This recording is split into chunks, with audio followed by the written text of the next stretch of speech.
thank you for the invite to speak here this morning. So my topic is Build It and They Will Come, and it's primarily around building public transport infrastructure, because it's something that we need to do with much more gusto than we're currently doing. One of the analogies I've been using recently about Dublin is that if Dublin were a second-hand house, nobody here would buy it. It needs to be rewired, it needs to be replumbed, it needs a new transport system, it needs an awful lot of infrastructure. The equivalent of Dublin perhaps even hosting an Olympics, that's the type of infrastructure that this city needs over the next decade. And there's, I suppose I would be very concerned about the pace of delivery. I spoke on Monday night down in Poolbeg about the Poolbeg Luas extension. That's a 2-kilometre extension and unlikely to be delivered by the next decade, which shows that the pace at which we're going. And that Luas line should have been put in there before 10,000 people moved in. But those people are going to be moved in, they're going to buy cars, they're going to set their transport modes, and it's very, very, very difficult to get a car away from somebody. Very, very difficult. Anyway, I'll try to keep some of it positive, but build it and they will come. So first of all, to set the scene and the challenges that we have here in Ireland, when it comes to our emissions, we need to reduce our transport emissions by the end of the decade by 50%. Our population is growing, and the amount that we drive right across this country is not changing. It's actually gone up. So the thing about transport is, like, you know, we can decarbonise our buildings, we can put solar panels, we can build wind turbines. We're not doing any of those quick enough, but we can do all of that. Transport's a moving target. Our population's increasing. So we need to decarbonise that, get them into alternative modes of transport quicker, while trying to hit that 50% reduction. The best estimates from EPA are that we'll miss that by a country mile. And equally, the Minister has already said that this 50% target is perhaps not achievable. I suppose one of the things that I think we should start to do is to focus more upon the delivery of infrastructure, to build the Luas, build the Metro, build all of the things that we need in this city and all of our other cities, to make the 2040 and 2050 targets perhaps achievable. So then, in terms of what's wrong with transport in Ireland, this is a brief list. So our emissions are increasing. It's the third most congested city in the world. In terms of our disabilities, has anybody here been to the Wayfinding Centre in Glasnevin? Everybody should go there. You should do an event up there. It's absolutely, it's amazing. It's a research and teaching centre that's used to work with people with disabilities using public transport. There's about over a million people in Ireland that have a disability. Only 9% of those, 6% of those use public transport on a regular basis. So it's a huge area in which we're massively struggling.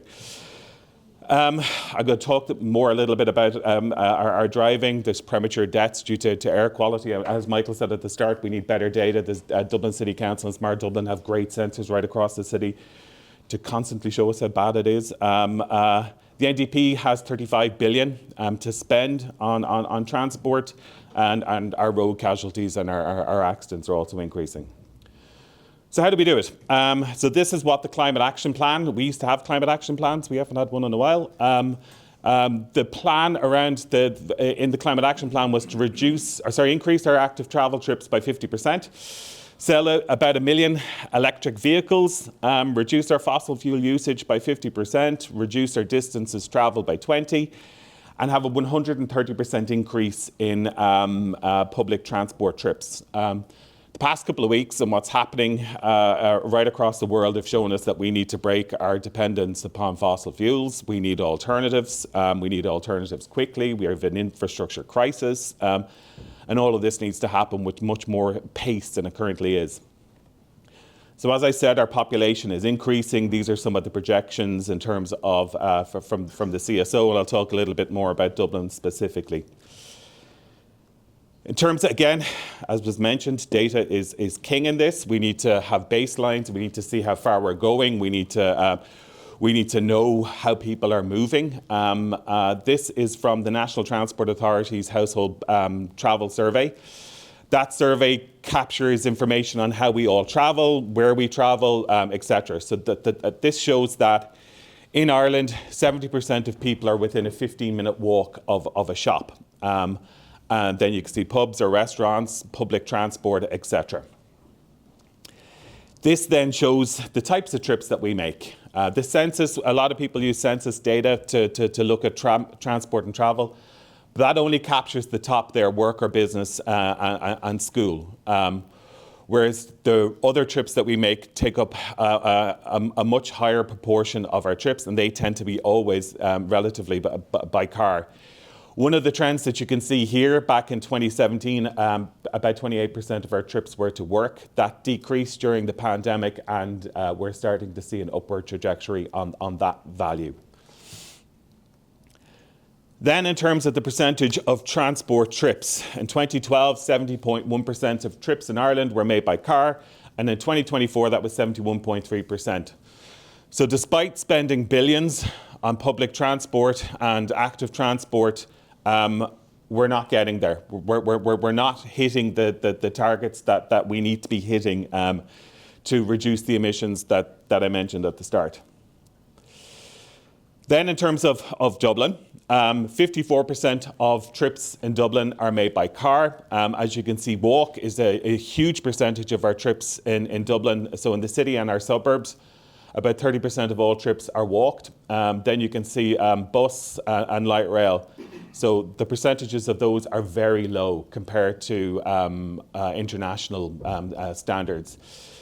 We're doing obviously better than the national share, but the capital has the best public transport infrastructure in the state, so you would expect that to be the case. One of the problems, or one of the issues that we have to, I suppose, what we're looking to retrofit against, I suppose, is that this is the distribution of population across the country from the 22 census. About a quarter of people live here in Dublin and our suburbs. Then you can see the regional cities have a very small percentage share. And then you've got the rest of the country. So this is one-off housing, this is rural Ireland, and that's 30% of all of our citizens. And that's where the big issue is with transport emissions. Almost half of our emissions come from those areas because it's really difficult to retrofit. Providing bus transport's next to near impossible because people have a car, they want to be able to have on-demand, instant access to mobility. And we can't have buses rattling around Ireland that are empty. It would actually increase our emissions. So that's one of the big issues that we have. That's where we need to electrify. That's where electric cars need to be sold. Then how do we compare against Europe? So this is average population density. So there we are, 72 people per square kilometre. So we're relatively sparsely populated compared to the rest of Europe. Obviously, Malta skews everything here in this graph. And then you can see the EU average, where we link to that. To talk a little bit more about EU statistics, Ireland has less than 3% of our freight goes by rail. It's the lowest in Europe. Cyprus and Malta don't have railways. So we're the lowest in Europe. And then equally, when it comes to electrified rail network, we've got less than 3% of our rail network is electrified. There is a lot of progress happening here. One of the things one of the hats I wear is I sit on the Mayor of Limerick's transport group, and what you could see happening in Limerick down by Foynes is going to be transformational when it comes to rail freight in Ireland. The Foynes line, the Foynes extension is going to open in October. So there will be freight passengers taking up services on that line pretty soon, and that can take trucks off our roads. It can take pressure off the city. It can take pressure off of Dublin. It can move some of the freight from our city down to Foynes and get it onto rail.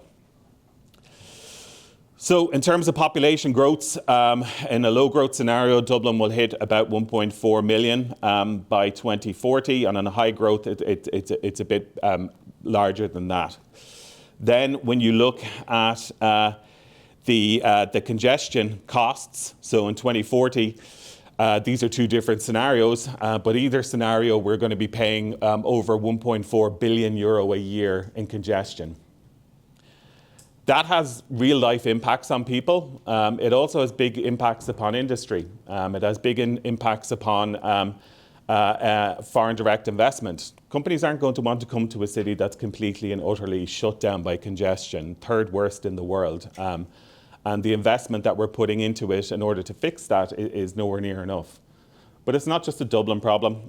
So these are the population growths expected in Waterford, Galway, Limerick and Cork. So you can see by 2040 in Cork, it's expected to grow by over 100,000 people compared to 2016.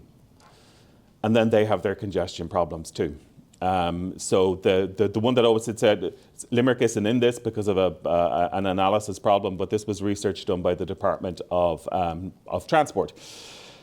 And you can see here the gold bar there is Galway, and the congestion costs in Galway are expected to almost double by 2030, and that has huge knock-on impacts for that city. There is the expectation that this new road will be built. I'd maybe have a chat over coffee as to whether or not that road should be built, but that city needs solutions. It's been left behind for far too long. So then the cost of congestion per head in each of these cities. So in the Greater Dublin area, each household is paying over or will pay over €1,000 a year in congestion. So that's a real life impact upon people. It's delays, it's the extra cost in fuel. And then equally you can see in Galway, it's not all that far behind by 2040, nearly €900 per person. So what's our capacity to deliver change? We hear huge, constantly announced public transport projects. Right now, we haven't delivered light rail in this city in nearly a decade. 2017 was the last time we opened a light rail line in Dublin. When we first opened the Luas, we had extensions happening every couple of years. But it will be over a decade. By the time Luas Finglas, which is probably the next one to open, it'll be maybe 15, 16 years since we did anything in terms of extending our Luas. So these are the big projects, the big ticket projects. DART Plus, Bus Connects. Bus Connects is the only construction that's happening in public transport in the city right now. Luas Finglas, Luas Lucan, MetroLink and Luas Poolbeg. So these are all the indicative times at which these projects are set to be delivered. DART Plus, one of the lines was included in the National Development Plan. The other one wasn't. The one that had all the housing associated with it wasn't put into the National Development Plan. And to get public transport to work, it needs to work really well with housing. And we have a dual crisis, as we all know, in this city, right across the country, whereby we need to move better, move more efficiently, but we also need lots of housing. So these are the big ticket projects. That slide alone is probably, maybe 20 billion in terms of public transport projects. The other thing is about, in terms of delaying is only making these projects more expensive. Luas Finglas, which is 4 kilometres running through a field, will cost nearly 125 million per kilometre. The last time we built a Luas line, which is the Luas Cross City, cost 62 million per kilometre, and that went through the city centre, diverting utilities and doing all of the really difficult things in and around public transport. So these are the lines, these are the lengths of the lines. One of the things that I would advocate for here is that they're not all discrete individual projects. When people ask me, how do cities do this well? How do cities deliver public transport? They have a pipeline. They start one project, finish the next project, and move on to the next project. And we have that here with light rail. We've got 4 kilometres Finglas, 2 Poolbeg, 9 to Bray, the Luas and Cork as well. so that we stagger these projects and we go out to the market and say, this is an envelope of capital expenditure that we need to do and to deliver it. 16 new bus corridors with bus connects, which will transform the city. Then DART Plus, the commuter rail in Cork is an amazing project that they're doing down in Cork. It's essentially building a DART system for the city. It doesn't get enough recognition. And then the Limerick commuter rail. But it took us 25 years to deliver 40 kilometres of light rail. And we need to deliver 61 in the next 18 years, including metro. Obviously, a metro is something I'm going to get on to talk about in a minute. So the challenges that we face, first of all, escalating costs. The costs of building these projects is increasing. As I said with Luas, that's more than doubled per kilometre. The capacity, and this is the big thing, this is the elephant in the room as far as I'm concerned, is where do we get the people to do this? We're not looking out there enough yet to do this. Metro will take 8,000 people to deliver it, and 3,000 indirect jobs associated with it. Where do they live? Where do we get them from? And how do we integrate them into our society while we're doing all of this construction? Planning delays, Metro was actually, well, it ended up being 1,000 days in planning, which is ridiculous. But the new critical infrastructure bill, I think, will help that. My big fear with the critical infrastructure bill is that everything is going to be critical and that we will have, multiple projects in there because political demands will force that to happen. There's a lack of a pipeline to schedule these projects, as I said. And there is a bit of paralysis by analysis. I teach transport modelling. I teach how to analyse this. I teach, all of the appraisal and all of that kind of stuff. But you could probably pave the way of Metro with the reports that have been written on Metro and the column lines that have been written on Metro. Motorways got built in this country without a blink of an eye. The motorway, I'm from Waterford. The motorway to Waterford doesn't meet any international standards when it comes to motorway connectivity. Obviously, we wouldn't be without the motorway network that we currently have, but none of the roads go underneath any of the types of scrutiny that public transport does. And case in point, Metro. So MetroLink will transform the city. It's been talked about for a long time, and we all know we need to do it. The only thing that's happened with MetroLink, it's not that we no longer need to do it or that we need to change anything on it. It's just going to cost us an awful lot more than it would have done. Many other countries went ahead during the recession and they built their public transport infrastructure. Copenhagen being a classic point. When the recession happened, the Great Recession happened, Copenhagen pushed ahead and they built their metro line. They're looking at their second line now. Whereas in Dublin, we're still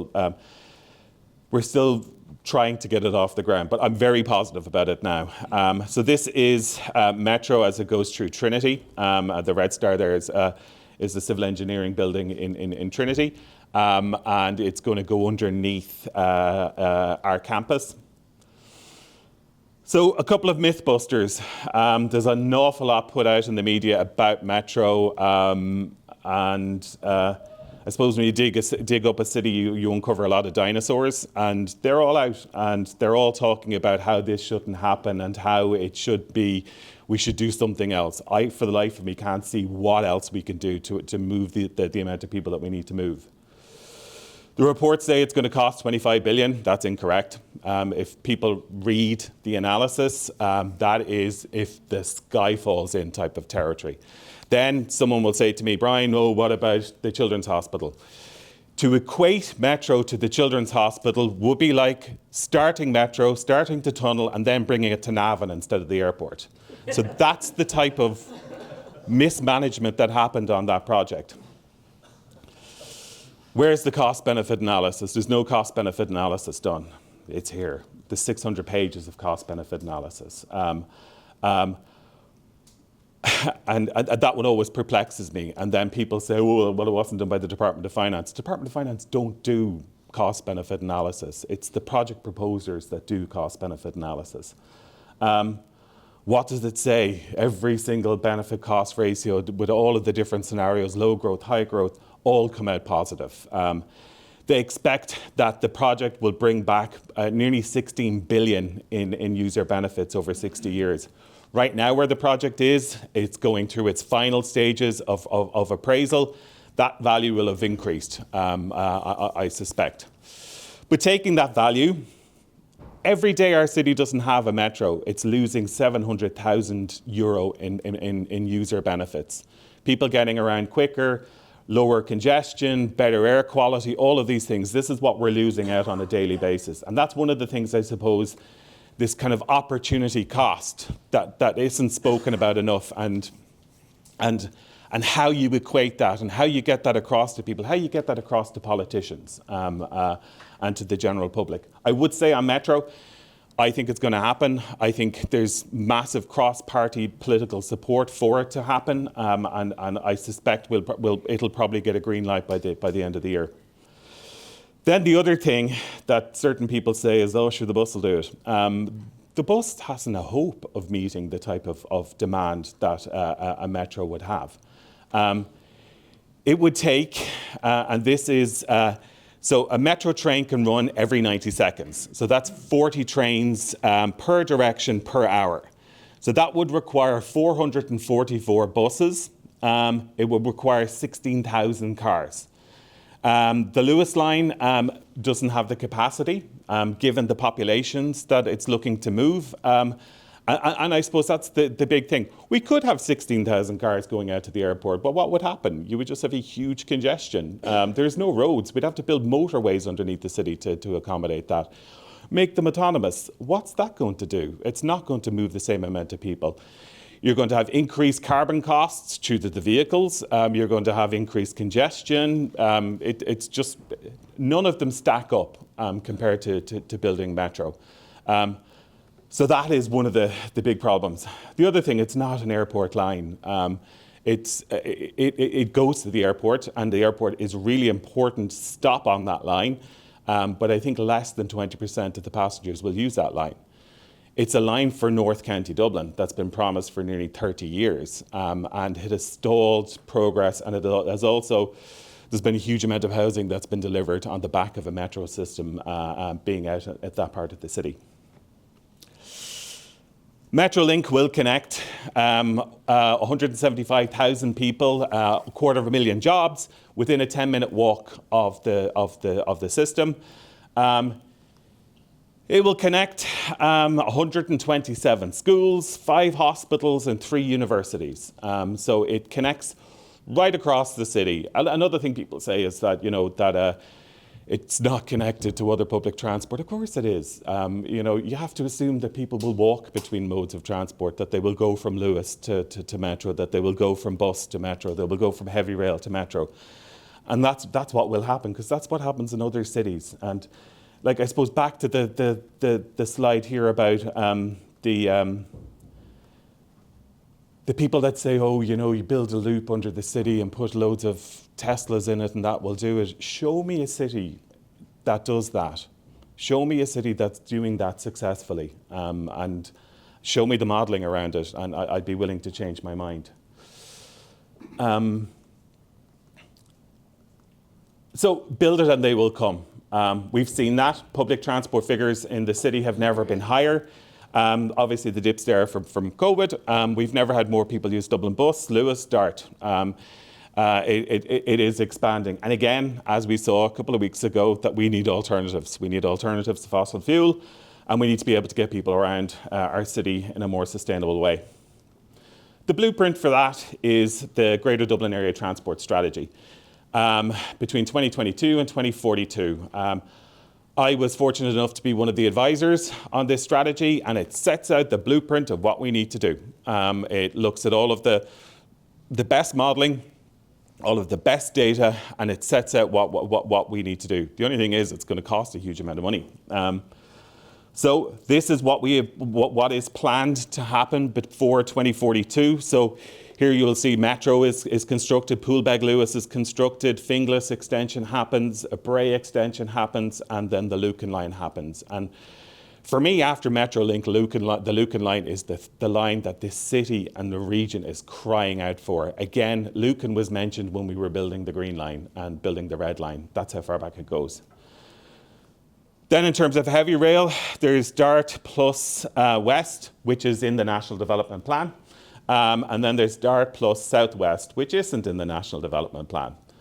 So the progress on that, who knows what will happen and whether or not that will happen within the time that we expect. It was very funny, the day before it was announced that it wasn't in the National Development Plan, 900 housing units were approved out in Adamstown.